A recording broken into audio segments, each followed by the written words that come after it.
pemirsa, salam sejahtera untuk kita semua. Jumpa lagi bersama saya, Mitra Tarigan, dalam program Teras Negeri. Program Teras Negeri ini dapat Anda saksikan di kanal YouTube Tempo.co. Kali ini kita akan mengangkat kisah transformasi dari salah satu kabupaten ikonik di Jawa Tengah, yaitu Kabupaten Temanggung. Terkenal dengan kualitas tembakaunya yang mendunia, serta warisan budaya dan alamnya yang mempesona, Temanggung kini tengah memasuki era pembaruan di bawah kepemimpinan Bupati baru, Bapak Agus Setiawan. Kemenangan beliau dalam pilkada terakhir mengalahkan incumbent, menjadi simbol harapan baru bagi masyarakat untuk lompatan pembangunan yang lebih inklusif dan juga berkelanjutan. Untuk membahasnya lebih lanjut telah hadir di studio langsung Bapak Bupati Temanggung, yaitu Bapak Agus Setiawan. Bapak, apa kabar Pak? Alhamdulillah baik, Mbak Mitra. Apa kabar? Sehat ya? Alhamdulillah kami juga baik Pak. Ini banyak nih Pak pertanyaan nih Pak. Langsung aja kita... Ini kayak tes wawancara. Enggak Pak, kita santai-santai aja Pak. Lanjut nih Pak, tadi saya sudah sedikit ngomongin soal Bapak mengalahkan petahana. Sedikit aja lah Pak. Boleh tahu nggak sih Pak, mungkin apa nih semangat yang Bapak bawa kepada masyarakat di Temanggung nih Pak? Yang jelas saya tidak ngomong mengalahkan petahana sebetulnya. Itu hanya kompetisi yang mana sebetulnya di semua kompetisi itu semuanya berat. Ya awalnya ini di luar ekspektasi saya sehingga saya bisa nyalon gitu.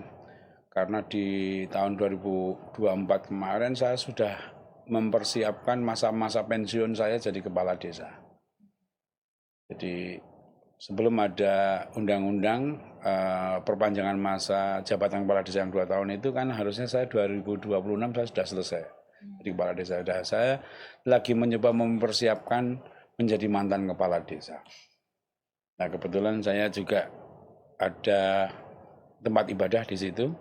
Cita-cita saya sih sebetulnya yang pertama di pensiunan itu ingin menikmati hidup ala orang pensiun, menjadi perabot masjid gitu, merbot gitu. Merbot masjid. Kebetulan juga istri saya di Pileg 2024 kan juga terpilih. Saya kepingin dampingin istri saya karena background istri saya kan bukan politikus. Jadi saya pengen dampingin agar bisa jadi anggota dewan yang baik, awalnya seperti itu. Nah dalam perjalanannya ya karena dinamika politik setahun yang lalu di hari yang sama dengan hari ini di akhir April belum terbesit satu keinginan untuk nyalon itu. Nah memang karena desakan dari banyak kawan, dinamikanya seperti itu. Akhirnya kalau nggak salah di tanggal 28 Mei saya mendaftar sebagai wakil bupati. Kenapa saya ambil wakil bupati? Karena saya merasa saya hanya seorang kepala desa dan saya bukan pengurus salah satu partai. Jadi saya ambil wakil. Dinamikanya luar biasa, tapi semuanya ini memang garis Tuhan. Ya intinya di pertengahan Juli saya dipanggil DPP, saya diminta untuk mencalonkan diri sebagai Bupati Temanggung. Wah itu saya nggak bayangin gitu loh, karena apapun ini satu perhelatan demokrasi yang luar biasa khususnya di daerah. Ya bismillah aja dan yang jelas pelajaran saya menjadi kepala desa ini merupakan pelajaran yang sangat luar biasa. Walaupun skop wilayahnya lebih kecil daripada kabupaten, tapi paling tidak pola ngomong ataupun dampingi masyarakat saya pikir bisa jadikan acuan di situ. Nah, waktu itu ya jalan aja Mbak. Jadi strategi apa ya jalan aja. Ternyata masyarakat, saya paham masyarakat tidak butuh satu tawaran asa yang luar biasa. Tapi kita bicara realistis saja di lapangan.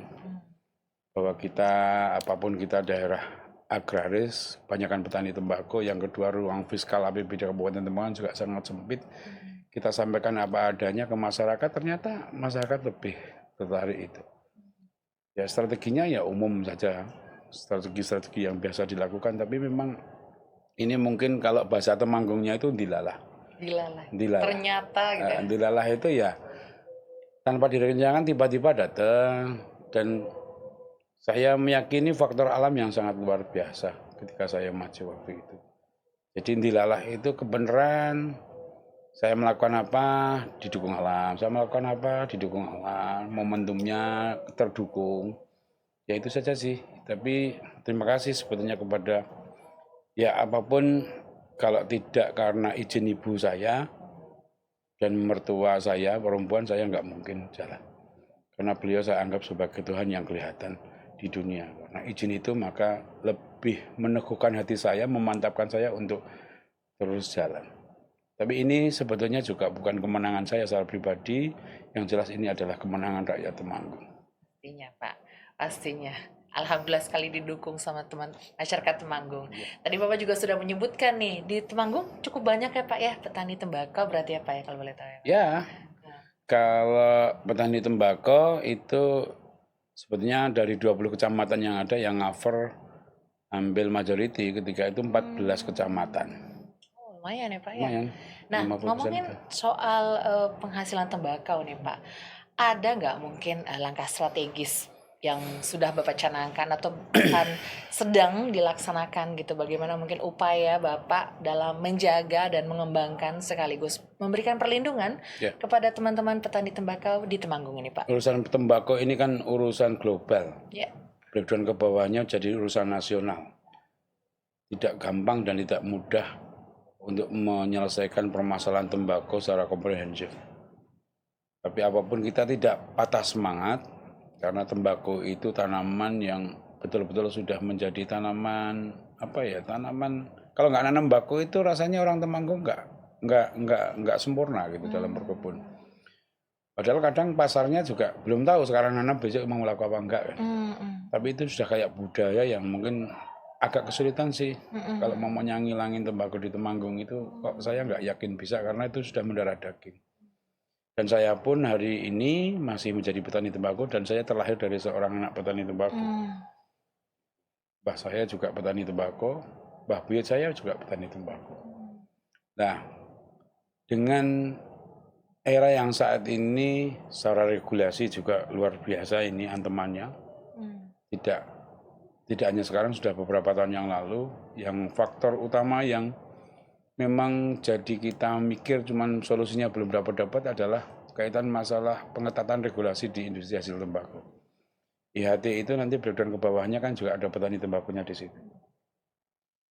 Nah, di era saya insya Allah saya lagi mencoba untuk akomodir teman-teman dari petani, dari pedagang, ormas, organisasi keagamaan untuk duduk bersama memecahkan masalah itu. Yang pertama yang jelas ya pengawalan regulasi yang semakin menyempitkan gerak langkah petani tembakau. Yang kedua memanfaatkan dana bagi hasil juga hasil tembakau yang masuk ke Temanggung untuk para petani. Ya tujuannya ya gimana caranya bisa meningkatkan kualitas dan kuantitas tanaman tembakau. Nah, pasar kita nggak bisa mengendalikan sampai hari ini. Saya pikir pemerintah pusat pun juga agak kesulitannya, apalagi tembakau, untuk menjadi penentu pasar menentu harga. Yang bisa kita lakukan adalah bagaimana caranya kita bisa menekan harga pokok produksi di tingkat petani. Nah, salah satunya adalah memanfaatkan dana bagi hasil tembakau itu. Kalaupun hanya 20%, tapi kita maksimalkan agar supaya nanti bisa, gimana caranya bisa petani bisa terbantukan walaupun tidak semuanya, tapi bisa menekan HPP itu tadi. Satu itu. Yang kedua, kita selalu berdampingan dengan semua stakeholder pertembakauan khususnya di Kabupaten Temanggung, karena di situ ada grader pabrikan, ada pedagang, macam-macam. Kita duduk bersama mencari solusi bareng-bareng. Makanya langkah pertama dari teman-teman yang masuk di Komite Tembakau Temanggung itu adalah terus mengawal regulasi. Yang kedua visit industri ke pabrikan-pabrikan di golongan 1, 2, dan 3. Di visit industri itu upaya kita untuk mengetahui kebutuhan bahan baku dari pabrik-pabrik itu. Karena sampai hari ini belum ada teknologi yang bisa mengalihkan tembakau untuk komoditas selain rokok. Salah satu yang ketiga adalah usaha bagaimana caranya kretek ini bisa keluar dari kategori rokok, seperti apa yang dilakukan oleh Kuba ketika sigar keluar dari sigaret. Nah, moga-moga ini ya pemerintah pusat bisa mendengarkan cerita kita, dan yang jelas harapan saya ke pemerintah pusat, pupuk subsidi itu untuk 9 tanaman, kan itu yang secara nasional. Tapi mohon ke pemerintah pusat bisa breakdown ke bawah lagi bahwa di daerah-daerah itu punya tanaman khas, tanaman di regional. Contohnya kayak tembakau di Temanggung. Kalau mamanya dilepas tanpa subsidi, ya kasihan para petani. Harapannya Pak Presiden Prabowo Subianto nanti bisa membuat sebuah kebijakan subsidi pupuk itu tidak hanya di 9 prioritas tanaman, tapi breakdown ke bawahnya tanaman-tanaman yang sifatnya regional. Termasuk tembakau. Termasuk tembakau salah satunya.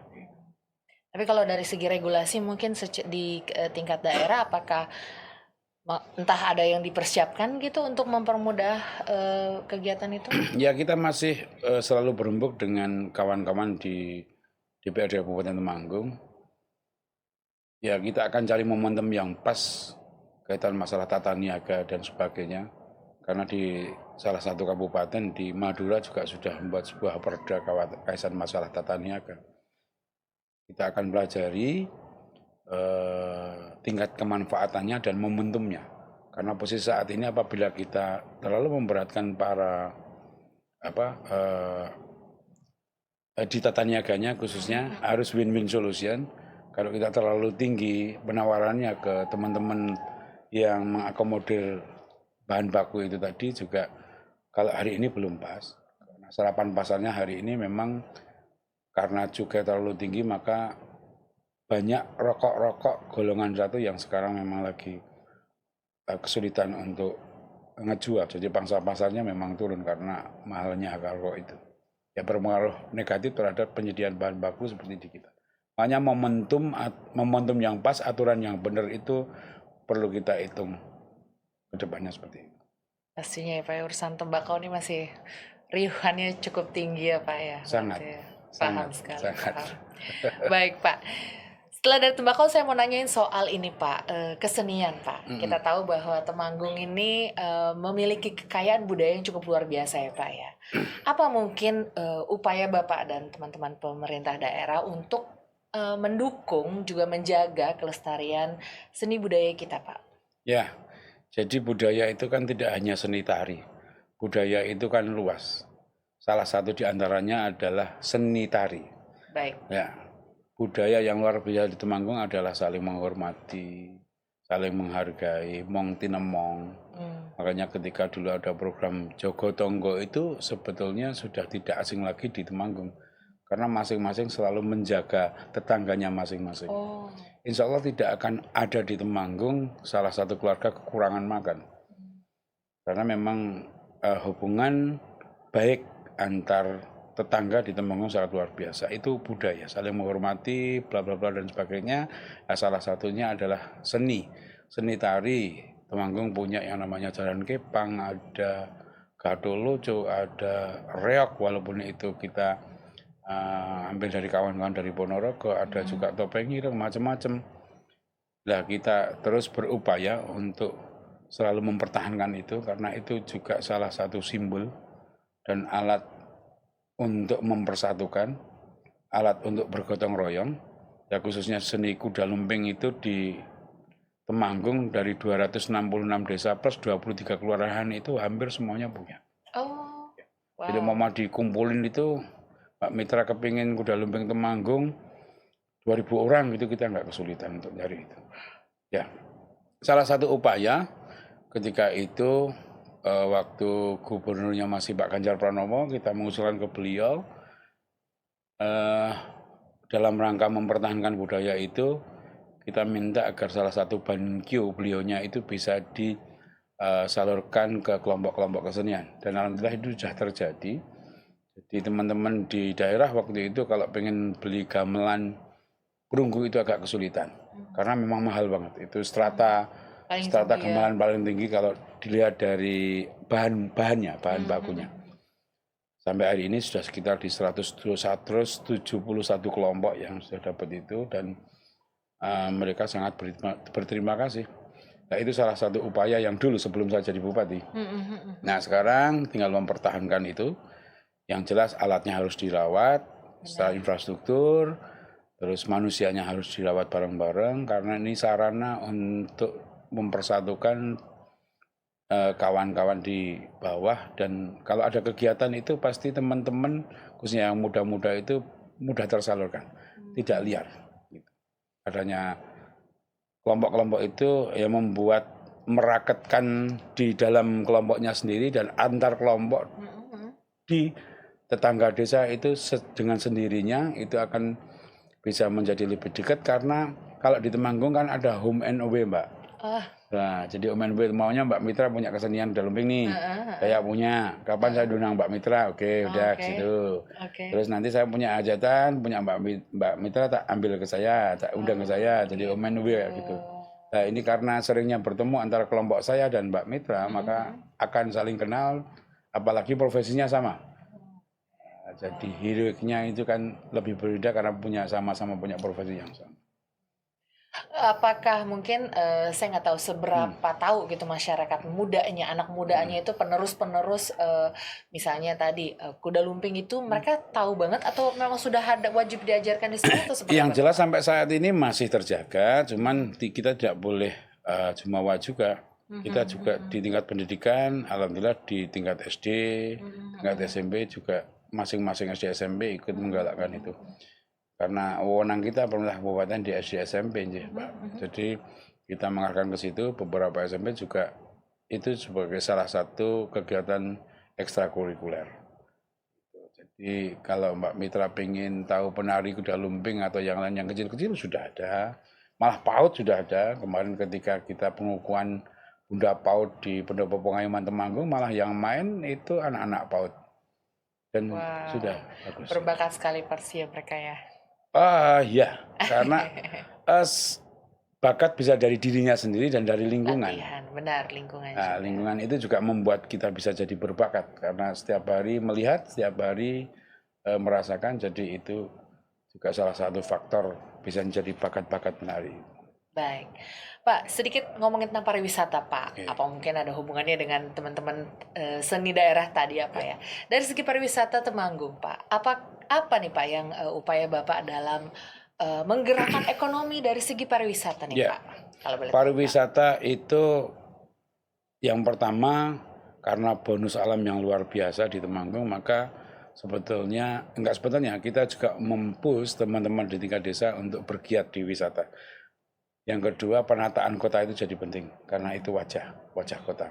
Makanya di desa-desa saya sudah bekerja sama dengan kawan-kawan penggiat. Saya nggak kepingin top down, Mbak. Saya kepinginnya ada geliat dulu dari bawah baru kita masuk.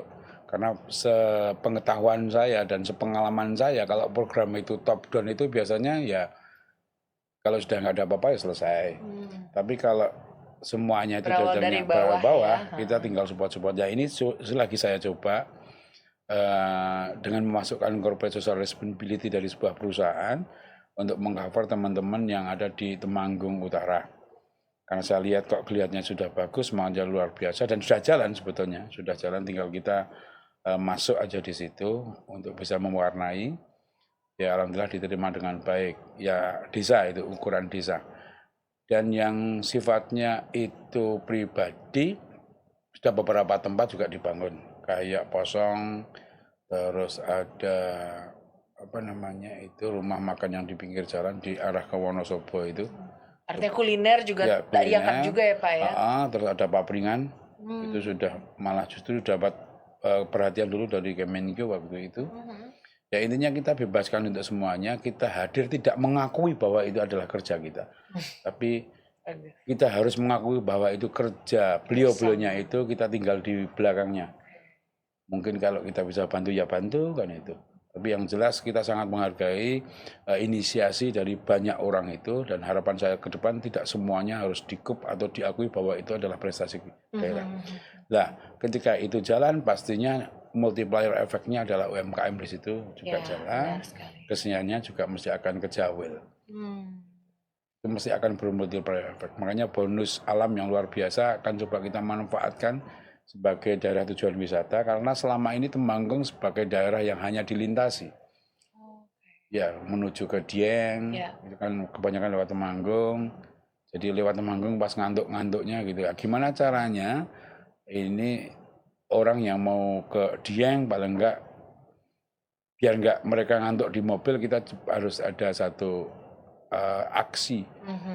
Dan itu pun juga tidak hanya aksi daerah, apalagi sekarang sudah ada medsos yang luar biasa, bisa kita publish di situ dan tidak berbiaya mahal. Ya. Tadi alam ya, ngomongin pariwisata mungkin kebanyakan alam Pak. Tapi tadi Bapak juga ngomong bahwa dari segi tari-tari, misalnya kuda lumping atau apa itu mengakar sekali gitu di Temanggung. Apakah mungkin ada upaya dari segi tari diangkat ke bidang pariwisatanya? Sudah sejauh mana kalau boleh tahu tuh Pak? Ya, dalam event-event itu pasti kita libatkan. Dan upaya untuk mempertahankan itu dan lebih menduniakan, harapan saya di Temanggung juga ada namanya pendopo pengayoman. Ya insya Allah akan kita selenggarakan di situ, karena tarian di Temanggung itu seni tari budaya itu tidak hanya budaya yang Javanis banget, tidak. Oh yang luar biasa ya hadroh itu. Hadroh juga ada. Waduh, banyak ya ternyata. Banyak banget hadroh. Itu mungkin saya sama kuda lumping hampir sama jumlah orangnya. Nah itu kita juga push. Jadi nanti di pendopo paling tidak selapan sekali, 35 hari sekali kesenian tradisional. Nanti yang hadroh juga kita tampilkan di situ, karena apapun ketika teman-teman diundang untuk show, ya untuk mengeluarkan ekspresinya itu mesti pride-nya akan tambah gede gitu. Jadi, oh saya diakui ternyata gitu. Benar sekali. Dan banyak seniman di Temanggung itu yang nggak begitu mikir bayaran, Mbak. Karena ini kesenian rakyat, diundang aja udah senang. Diundang aja senang. Nggak sampai tawar-tawar, oh berapa? Jadi seni kerakyatan ini luar biasa, makanya saya pun juga harus selalu mempertahankan itu. Basis kerakyatan itu tidak boleh terganggu dengan pola-pola feodalisme. Iya, pastinya.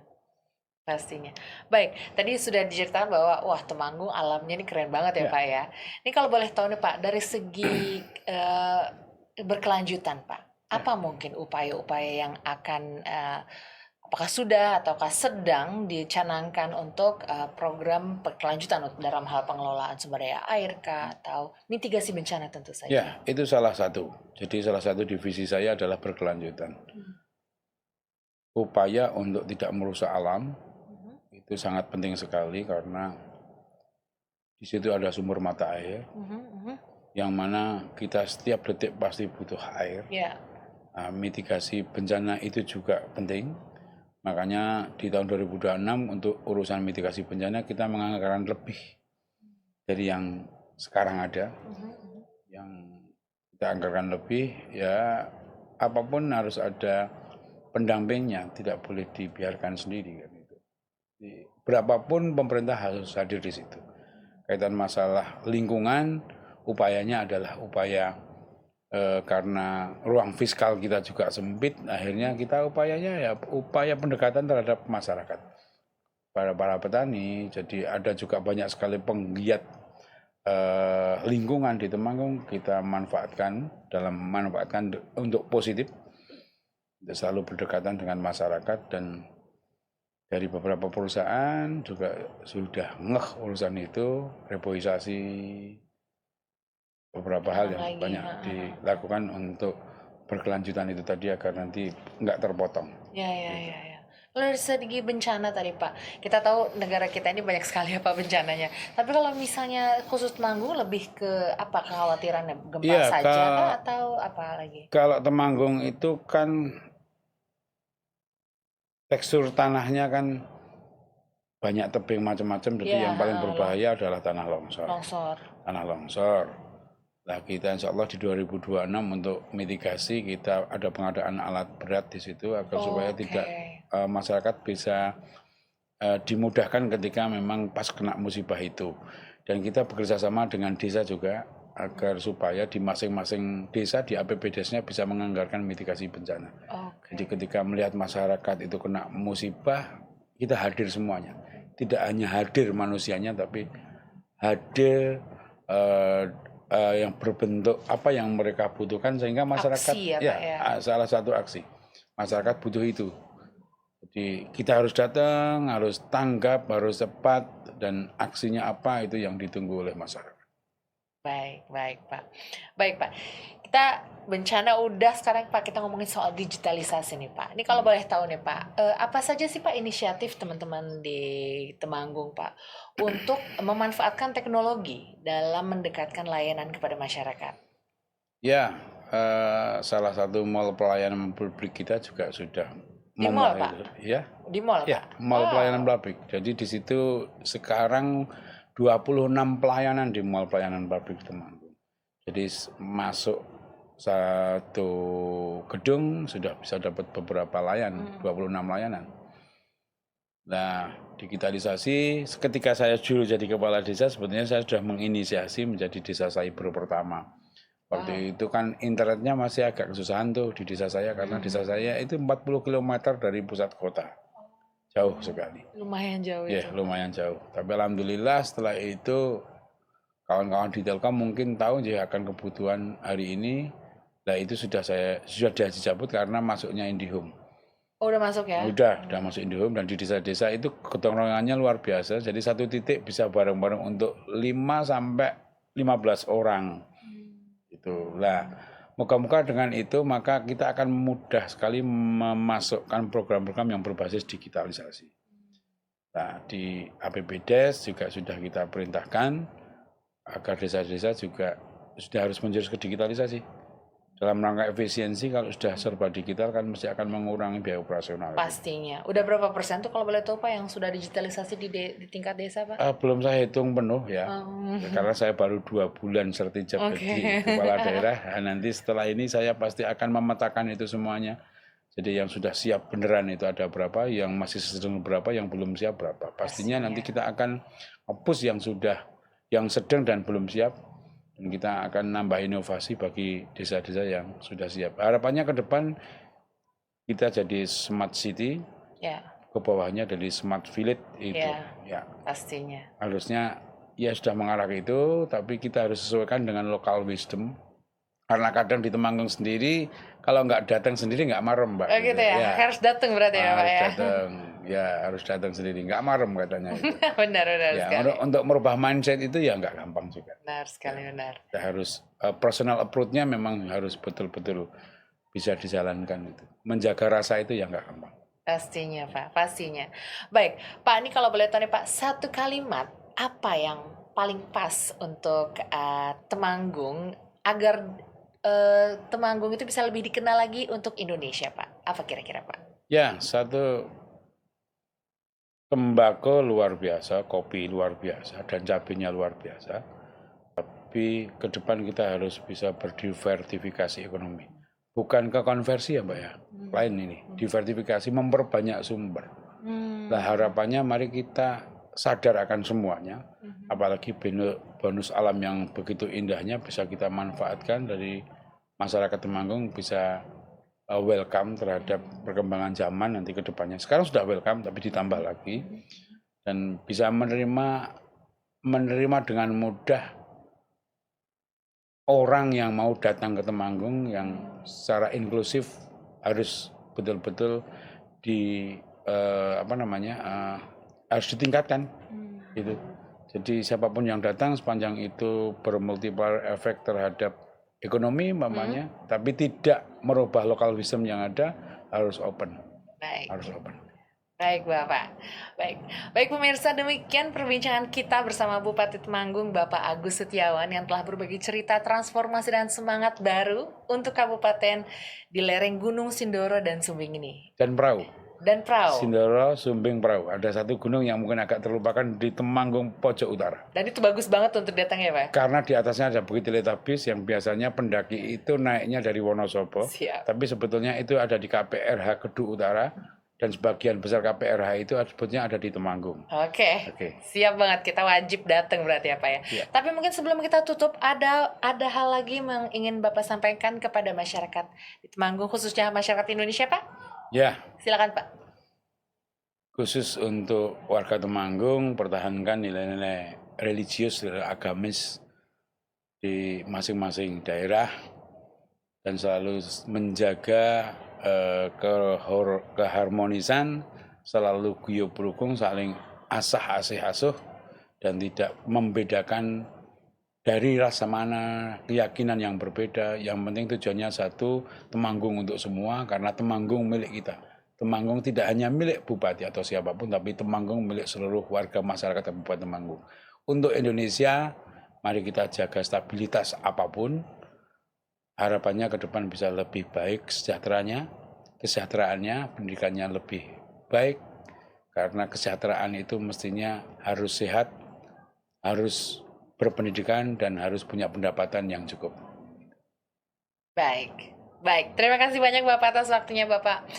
Pemirsa, program Teras Negeri akan terus hadir dengan cerita dan gagasan dari para kepala daerah yang membawa harapan dan juga perubahan bagi Indonesia. Saya Mitra Tarigan beserta kru yang bertugas pamit undur diri. Sampai jumpa di program selanjutnya.